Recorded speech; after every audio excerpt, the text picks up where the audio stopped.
Hi everyone, this is Bharti here. So in my previous video, I have explained about logistic regression and why we use logistic regression instead of linear regression. So in this session, let's try to understand what is the math behind the logistic regression. So as we know, logistic regression, it is one of the supervised machine learning algorithm and it is best suited for the binary classification problems. That is whether the news is fake or not, whether the person has a diabetes or not, whether the SMS received spam or not spam.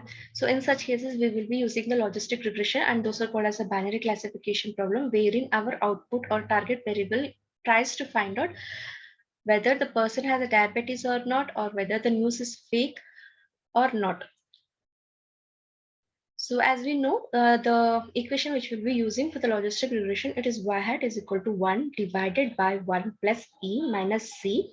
So in order to calculate this z-score, we will be using z is equal to w dot x plus b, wherein w is a weight of the futures and x will be the input futures and plus b, it is a bias.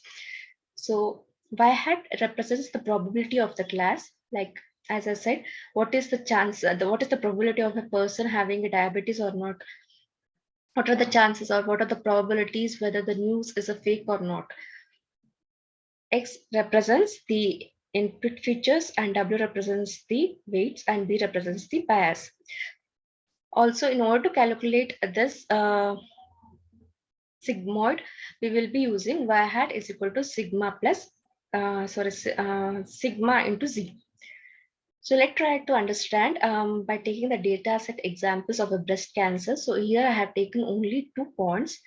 There are many number of columns in the breast cancer data set, but here I have taken only 2 columns and 3 columns wherein the target is diagnosis, and I have taken only 2 features. So based upon this,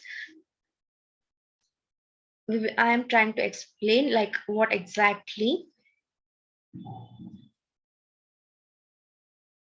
So when we try to plot these features, that is x1 and x2 through the plots, we can see uh, here the data x represents the malignant cancer, and 0 represents the benign cancer. So here when we can see the data is linearly separable. We know that when the data is linearly separable, we can use this function. And what mainly logistic function tries to do is it transfers the futures, that is the x values, into 0 to 1, as we will be doing the binary classification problem. So as I said, this function, when we use the logistic function, it tries to transform the each x value from 0 to 1. So let's try to understand with another example how it turns the x values or features into 0 to 1. So here I have a data set wherein x has -6, -5, 0, 5, and 6 values. So as we know, the logistic function equation is y hat is equal to 1 divided by 1 plus e minus c. And in order to calculate the z-score, we will be using z is equal to, sorry, not z-score, z value. Z is equal to 5x plus 10. So 5, because we have 5 data points over here, so we will be using 5x plus 10. So let's take this first value, that is -6. So here when we take the x values as -6, so we will try to plot this into this equation. So y is equal to 5 into -6 plus 10. So here we have the minus value, so it will be, the output will be the -20. So when we try to plot it in the equation, that is y hat is equal to 1 divided by 1 plus e minus c. So here we have plotted that 1 divided by 1 plus e minus 20, the value or the output, that y hat is 0. So when you can use the scientific calculator and you can try to put this sum or equation, and you will be finding the output wherein the value will be very close to 0.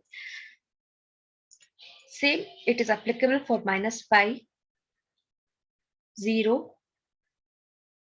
So 0, we have some changes over here.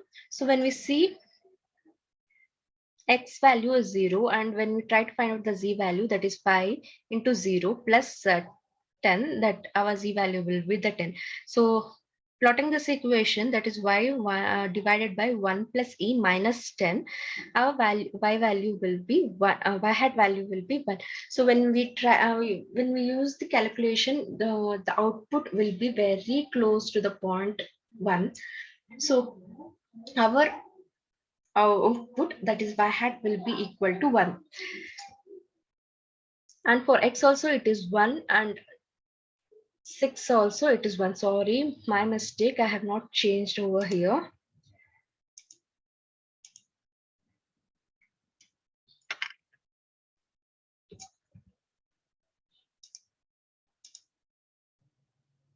So it is not minus, it is only 6. So what we can understand is, if the z value has the minus value, the probability of getting 0 is more. If the z value has a positive value, the probability of getting 1, it's more. So that's it for today's sessions. Let's all catch up in the next session.